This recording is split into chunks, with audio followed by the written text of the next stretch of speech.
Hello. പതിവിലും വ്യത്യസ്തമായൊരു ദിവസമായിരുന്നു ഇന്ന്. സാധാരണഗതിയിൽ കിൻഡർഗാർട്ടൻ ഡ്യൂട്ടി എന്നൊക്കെ പറഞ്ഞ് പോവാറാണ് പതിവ്. അപ്പോൾ ഇന്ന് ഞങ്ങൾക്ക് രണ്ടുപേർക്കും ഓഫായിരുന്നു. അപ്പോൾ ഞങ്ങൾ വിചാരിച്ചു എവിടെയെങ്കിലും ഒരു ട്രിപ്പ് പോകാമെന്ന് പിള്ളേരെയും കൂട്ടിയിട്ട്. അപ്പോൾ ഞങ്ങളുടെ വീടിൻ്റെ അടുത്തുനിന്ന് ഒരു 3 hour ഡിസ്റ്റൻസിൽ ടിറ്റിസേ എന്ന് പറഞ്ഞൊരു സ്ഥലമുണ്ട്. ഒരു ടൂറിസ്റ്റ് പ്ലേസാണ്. അപ്പോൾ അവിടെ ചെന്ന് പിള്ളേർക്കൊക്കെ ഒരു എൻജോയ്മെൻ്റ് ആവും. ഞാൻ വിചാരിച്ചു ചെറുപ്പത്തിൽ എൻ്റെ ഫോട്ടോസൊക്കെ ഇങ്ങനെ ഓരോ ഒക്കേഷനിലൊക്കെ എടുത്ത് സൂക്ഷിച്ച് വെക്കുന്നൊരു സ്വഭാവം ഉണ്ടെന്ന് പപ്പയും മമ്മിയും പറഞ്ഞു കേൾക്കാറുണ്ട്.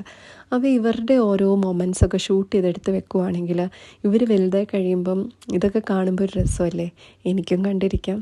അപ്പം ഞാൻ വിചാരിച്ചൊക്കെ ഷൂട്ട് ചെയ്യാമെന്ന്. അങ്ങനെ ടിറ്റിസേ പോയി അവിടെയൊക്കെ കുറച്ച് വെള്ളത്തിലൊക്കെ കളിച്ച് അതിൻ്റെ തൊട്ടടുത്ത് ട്രീബർക്ക് എന്ന് പറഞ്ഞൊരു വാട്ടർഫോൾ ഉണ്ടായിരുന്നു. നല്ലൊരു അടിപൊളി വെള്ളച്ചാട്ടമായിരുന്നു. അപ്പോൾ അവിടെ ഒരു ഒത്തിരി ടൂറിസ്റ്റൊക്കെ കാണാൻ വന്നിട്ടുണ്ടായിരുന്നു. ശരിക്കും ആ വെള്ളച്ചാട്ടം കണ്ടപ്പോൾ ഞാൻ വിചാരിച്ചു പണ്ട് ഞാൻ വല്യച്ചാച്ചനും വല്യമ്മച്ചിയും ഒക്കെ ഉണ്ടായിരുന്നു. അപ്പോൾ ഞങ്ങളുടെ വീടിൻ്റെ അടുത്തൊരു പുഴയുണ്ട്. അപ്പോൾ ആ പുഴ എന്ന് പറയുമ്പം ഈ മഴക്കാലമൊക്കെ ആകുമ്പോൾ അതിൻ്റെ പാറയിൽ നിന്ന് വലിയ വെള്ളം താഴോട്ട് വീഴും. അപ്പം ചാച്ചന് ഒരു പ്രത്യേക രീതിയിൽ ചാക്കുകൊണ്ട് തുന്നിയിട്ട് ഈ വെള്ളച്ചാട്ടത്തിൻ്റെ ആ സൈഡിൽ കൊണ്ട് വെച്ച് കഴിയുമ്പോൾ ഇങ്ങനെ മീൻ പിടിക്കുമായിരുന്നു.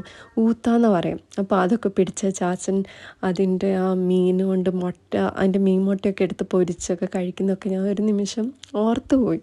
അത് കഴിഞ്ഞ് പിന്നെ ഞങ്ങളെല്ലാം അതിലെ കൂടിയൊക്കെ നടന്ന് കുറച്ച് ഫോട്ടോസൊക്കെ എടുത്ത് പിള്ളേർക്ക് കുറച്ച് ഊർച്ചൊക്കെ മേടിച്ച് കൊടുത്ത് നല്ലൊരു ഡേ ആയിരുന്നു ഇന്ന്.